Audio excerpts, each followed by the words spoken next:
নমস্কার। ব্রততী বন্দ্যোপাধ্যায়ের না পাঠানো চিঠি। মা, তুমি কেমন আছো? আমার পোষা বেড়াল খুঞ্চু, সে কেমন আছে? সে রাত্রিরে কার পাশে শোয়ে, দুপুরে যেন আলী সাহেবের বাগানে না যায়। মা, ঝিঙে মাচায় ফুল ফুটেছে? তুলিকে আমার ডুরে শাড়িটা পরতে বলো, আঁচলের ফেসোটা যেন সেলাই করে নেয়।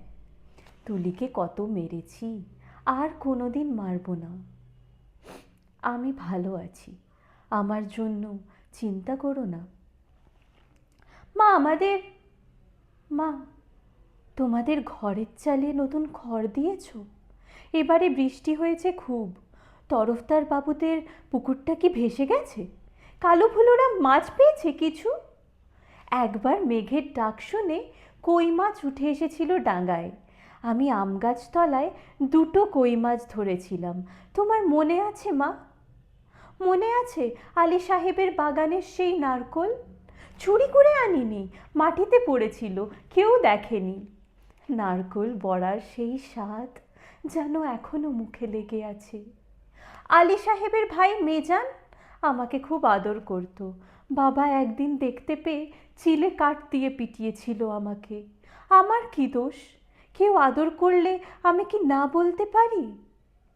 আমার পিঠে এখনো সেই দাগ আছে। আলী সাহেবের বাগানে আর কোনো দিন যাইনি। আমি আর কোনো বাগানেই যাই না মা। সেই দাগে হাত বুলিয়ে বাবার কথা মনে পড়ে। বাবার জন্য আমার খুব কষ্ট হয়। আমি ভালো আছি, খুব ভালো আছি। বাবা যেন আমার জন্য একটুও না ভাবে। তুলি কি এখনো ভূতের ভয় পায় মা? তুলি আর আমি পুকুর ধারে কলা বউ দেখেছিলাম। সেই থেকে তুলির ভিটের বেরাম শুরু হলো। দাদা সেই কলা গাছটা কেটে ফেললো। আমি কিন্তু ভয় পাইনি, তুলিকে কত খেপিয়েছি। আমার আবার মাঝরাতে সেই কলা বউ দেখতে ইচ্ছা করে। হ্যাঁ, ভালো কথা। দাদা কাজ পেয়েছে কিছু? নকুরবাবু যে বলেছিল বহরমপুরে নিয়ে যাবে। দাদাকে বলো ওর ওপর আমি রাগ করিনি। রাগ পুষে রাখলে মানুষের বড় কষ্ট। আমার শরীরে আর একটুও রাগ নেই, আমি আর এক ফোঁটাও কাঁদি না মা। আমি আমি রোজ দোকানের খাবার খাই। হোটেল থেকে দুবেলা আমার জন্য খাবার এনে দেয়, মাংস মুখে দিই। আর তুলির কথা, কালো ভুলুর কথা মনে পড়ে। আমাদের তোমাদের গ্রামে পটল পাওয়া যায় না। আমি আলু পটলের তরকারি খাই, পটল ভাজাও খাই। হোটেলে কিন্তু কখনো শাক রান্না হয় না। পুকুর পাড় থেকে তুলি আর আমি নিয়ে আসতাম কলমি শাক। কি ভালো, কি ভালো, বিনা পয়সায়। কোনোদিন কলমি শাক আমার ভাগ্যে জুটবে না। জোর হাওয়া দিলে তাল গাছের পাতা সরসর করে, ঠিক বৃষ্টির মতো শব্দ হয়। এই ভাদ্র মাসে তাল পাকে, টিপ টিপ করে তাল পড়ে। কালু তালের বড়া খেতে বড় ভালোবাসে, একদিন বানিয়ে দিও। তেলের খুব দাম জানি, তবু একদিন দিও। আমাকে বিক্রি করে 6,000 টাকা পেয়েছিলে, তা দিয়ে একটা গরু কেনা হয়েছে তো। সেই গরুটা ভালো দুধ দেয়। আমার মতো মেয়ে চেয়ে গরুও অনেক ভালো। গরুর দুধ বিক্রি করে সংসারে সুসার হয়, গরুর বাছুর হয়, তাতেও কত আনন্দ হয়। বাড়িতে কন্যা সন্তান থাকলে কত জ্বালা। দুবেলা ভাত দাও রে, শাড়ি দাও রে, বিয়ের জোগাড় করো রে, হাবলু মিজান শ্রীধরের থাবা থেকে মেয়েকে বাঁচাও রে। আমি কি বুঝি না? সব বুঝি, সব বুঝি। কেন আমাকে বিক্রি করে দিলে? তাও তো বুঝি। সেই জন্যই তো আমার কোনো রাগ নেই, কোনো অভিমান নেই। আমি তো ভালোই আছি, খেয়ে পড়ে আছি। তোমরা ওই টাকায় বাড়িঘর সারিয়ে নিও।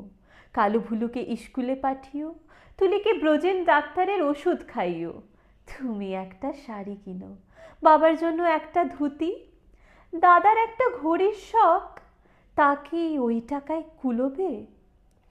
আমি কিছু টাকা জমিয়েছি, সোনার দুল গড়িয়েছি। একদিন কি হলো জানো মা, আকাশে খুব মেঘ জমেছিল, দিনের বেলা ঘুটঘুটে অন্ধকার, মনটা যেন কেমন কেমন করে উঠল। দুপুরবেলা চুপি চুপি বেরিয়ে ট্রেনে চেপে বসলাম। স্টেশনে নেমে দেখি একটা মাত্র রিক্সা গাড়ি। খুব ইচ্ছে হলো একবার তোমাদের বাড়িটা দেখে আসি। রথতলার মোড়ে আসতেই কারা যেন চেঁচিয়ে উঠল, কে যায় কে যায়। দেখি যে হাবলু শ্রীধরের সঙ্গে তাস খেলছে দাদা। আমাকে বলল, হারামজাদি কেন ফিরে এসেছিস? আমি ভয় পেয়ে বললাম, ফিরে আসিনি গো, থাকতেও আসিনি, একবার শুধু দেখতে এসেছি। হাবলু বলল, এটা একটা বেবুশ্যে মাগি। কি করে জানলো বলো তো? তা কি আমার শরীরে লেখা আছে? আরেকটা ছেলে, চিনি না, বলল, ছি ছি ছি, গাঁয়ের বদনাম। হাবলু রিক্সাওয়ালাকে চোখ রাঙিয়ে বলল, ফিরে যা। আমি বললাম, দাদা দাদা, আমি মায়ের জন্য কটা টাকা এনেছি আর তুলির জন্য। দাদা টেনে এক চড় কষালো আমার গালে। আমার বিক্রির টাকা হকের টাকা, আর আমার রোজগারের টাকা নোংরা টাকা। দাদা সেই পাপের টাকা ছোবে না, ছিনিয়ে নিল শ্রীধর, আমাকেও দূর দূর করে তাড়িয়ে দিল। আমি তবু দাদার ওপর রাগ করিনি, দাদা তো ঠিকই করেছে। আমি তো আজ দাদার বোন নই, তোমার মেয়ে নই, তুলির দিদি নই। আমার টাকা নিলে তোমাদের সংসারের অকল্যাণ হবে। না না, আমি তা চাই না। আমি চাই তোমরা সবাই ভালো থাকো, গরুটা ভালো থাকুক, তাল গাছ দুটো ভালো থাকুক, পুকুরে মাছ হোক, খেতে ধান হোক, ঝিঙে মাচায় ফুল ফুটুক। আর কোনোদিন তোমাদের ওই গ্রাম অপবিত্র করতে যাব না। আমি খাট বিছানায় শুই, নীল রঙের মশারি, দোরগোড়ায় পাপোশ আছে, দেওয়ালে মা দুর্গার ছবি, আলমারি ভর্তি কাচের গেলাস, বন বন করে পাখা ঘোরে, সাবান মেখে রোজ চান করি। এখানের কুকুরগুলো সারা রাত ঘেউ ঘেউ করে। তাহলেই বুঝছো কেমন আরামের রয়েছি আমি। আমি আর তোমার মেয়ে নই, তবু তুমি আমার মা। তোমার আর ছেলে মেয়ে আছে, আমি আর মা পাবো কোথায়? সেজন্যই তোমাকে চিঠি লিখছি মা। তোমার কাছে একটা খুব অনুরোধ আছে, তুলিকে একটু যত্ন করো, ও বেচারি বড় দুর্বল। যতই অভাব হোক তবু তুলিকে তোমার পায়ে পড়ি মা। তুমি বাবাকে বুঝিয়ে বলো, তুলিকে যেন আমার মতো আরামের জীবনে না পাঠায়। যেমন করে হোক তুলির একটা বিয়ে দিও, ওর একটা নিজস্ব ঘর সংসার, একজন নিজের মানুষ। আর যদি কোনো রকমে ওর বিয়ে দিতে না পারো, ওকে বলো গলায় দড়ি দিয়ে মরতে। মরলে ও বেঁচে যাবে মা, মরলে ও বেঁচে যাবে। ধন্যবাদ।